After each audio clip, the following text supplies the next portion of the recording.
Hello everybody, konnichiwa, my name is Ryan and today is going to be the final episode of the Hiragana Katakana short series that I made. This is for the absolute beginners, so if you're intermediate you can go ahead and skip this because this is definitely way too beginner for you. But for you beginners out there who are still learning Hiragana Katakana, this is the video for you. In this video I just wanted to quickly cover the special sounds that Hiragana and Katakana characters make because I forgot to mention that in the last couple videos. So needless to say, this is probably going to be a short video and we're just going to hop right into it. So first of all, in Japanese we have double consonants like I mentioned in our last video, and we also have double vowels or long vowels. For example, Oba-san is auntie and Oba-san is grandma. Just like how Oji-san is uncle and Oji-san is grandpa. Make sure you listen carefully because those sounds are different. Japanese is one of those non-tonal Asian languages, although we do kind of have tones every once in a while. But for the most part, it's just making sure that you extend your vowels and pronounce the double consonants. That will really help to improve your Japanese pronunciation. And then all the people you talk to will be like, "Nihongo jouzu desu ne! Nihongo jouzu desu ne! Jouzu desu ne!" Going back to the long vowels, for the ah sound, we just add an extra ah. So for example, oka-san is mother or mom. So that is spelled or written as o-ka-a-sa. Oka-san. Oka-san. Another example, for the e sound, just add an extra e. So like oji-san is grandpa, it's oji-i-sa. Oji-san. For the u sound, we just add an extra u usually. I can't think of an example right now, but if there were to be one, you just put an extra u. The tricky examples come with the e and the o sound, okay? So for e, if there's ever a long e sound written in hiragana, you normally add an extra i after the e sound. So for example, we have a word called kirei. Kirei is pretty, but you spell it as kirei. Kirei. Kirei. That's how you actually write it, but when you're talking, you say kirei. Kirei. Okay? I'm sure there's other examples, but that is the one example I can think of right now. More common tricky sound is the o sound. If you're extending an o sound, more often than not, you add an extra u to the o sound. So for example, otou-san is otou-sa. Otou-san. But we just use the u even though it's pronounced as a long o. Of course, there are other times when you just add an extra o to the o. For example, dori. Dori is road or street, but that is written as do-o-ri. It's not do-uri, it's do-ori. Like any other language, there are just things you need to memorize because that's just how it is, and that's just how it is. When you hear a long o sound, don't check how it's written because sometimes it might be written as a o-o or sometimes it might be written as a o-u sound.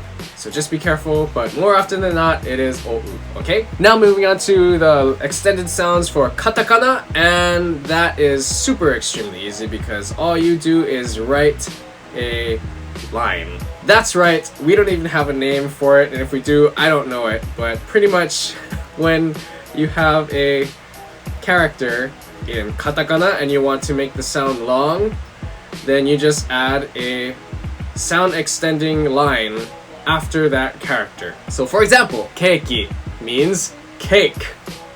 So we write it as ke, line, and ki, keiki. Okay?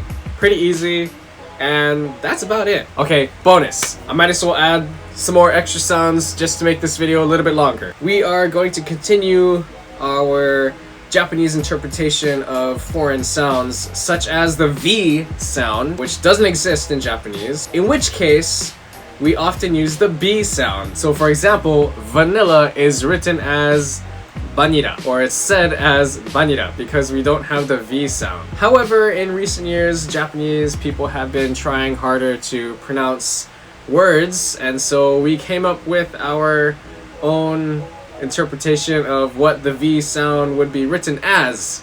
And these days, we write it using the katakana u with tenten, and then chisai or small a, I, u, e, o.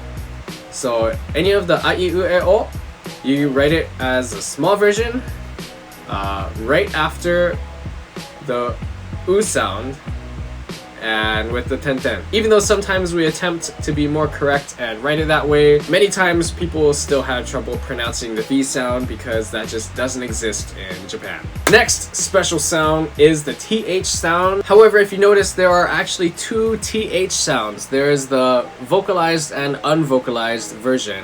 So the vocalized version is like this because you're doing like the, but the non-vocalized version is like thank you because it's just thank you, right? So for the non-vocalized version, you would just use sa. So instead of thank you, it's thank you, thank you.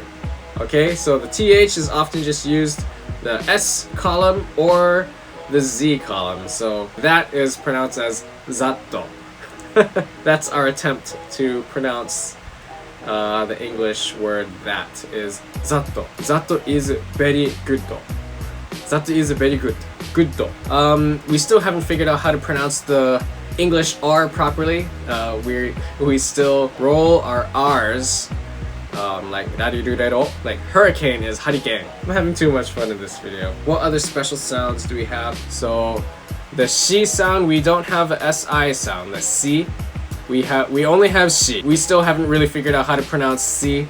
It's still just shi all the time when we try to say non-Japanese words. But for the chi sound, in English we do have the ti, so t, like team. Oh, actually, that's a weird one. So team in Japanese is chimu.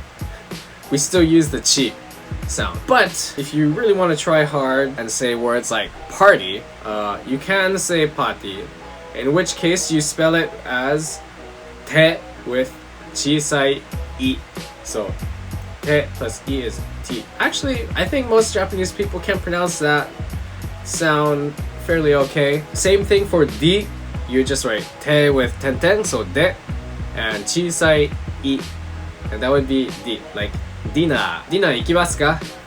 Dinner tabemasu ka? Ah, nakasuita.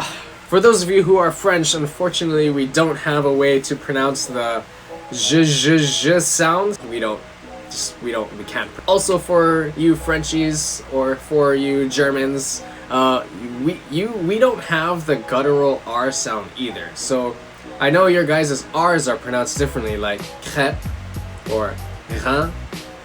We don't have that sound. We continue to struggle. We might just extend a sound, or we might just use the rarirureiro, the rolled R, not the guttural R. On peut pas prononcer les mots français. Okay, so I think that is all for this video. If there are any other special sounds, please let me know in the comments below. Also, if you want to learn how to Japanize words, please just let me know in the comments below. I'll respond to that in katakana as best as I can, because there's probably a way.